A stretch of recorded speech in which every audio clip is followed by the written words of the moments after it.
Microsoft Excel Blue Box 24. The last thing that we're going to do is we're going to change the orientation of the page. So by default, Excel is going to print in a portrait, which is a less wide and longer version of the paper. It's holding a standard 8.5 by 11 page, the way you would normally expect, but we can rotate that around and print in landscape, which is not uncommon when we're printing worksheets, especially worksheets that have a number of columns. So in this particular case, since I'm already on the page layout tab of my ribbon, I'm going to simply recognize that there's a button that says orientation. Orientation is going to let me select landscape instead of portrait. Now, if I go to the what I would print out, you'll notice that we would get everything on a single page. The other thing that we can do as well, and again, I used Command P there, or I could have gone to the menu bar and gone to File and Print. It is customary that, or by default, that you would print out only a worksheet, or even if you set up your print range, that would define what could be printed out within a worksheet. And you'll notice by default in this section here, we have a host of settings. We could have, in the previous exercise, used set the margins to wide margins here in this page, in this print where we're about to print. We could also set the orientation there.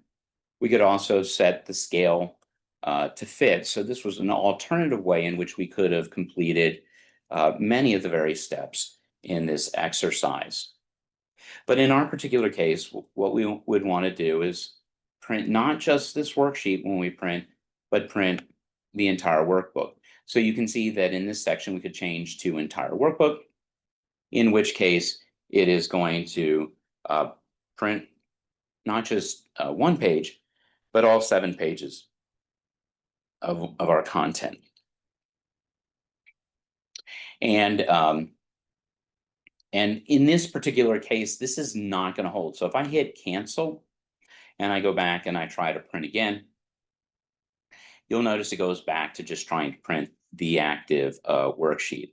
And if I'm being completely honest with you, it makes it impossible for Pearson to check to see if you've actually done this very last step in this blue box exercise of Chapter 1, Blue Box 24. Now, you'll notice that there is no Blue Box 25 to follow. And the reason for that is in the greater exercises, you can only turn in Excel worksheets. And you don't need to print to a PDF. However, you'll notice that we do have the option of printing to PDFs. And if that's something that you're interested in, feel free to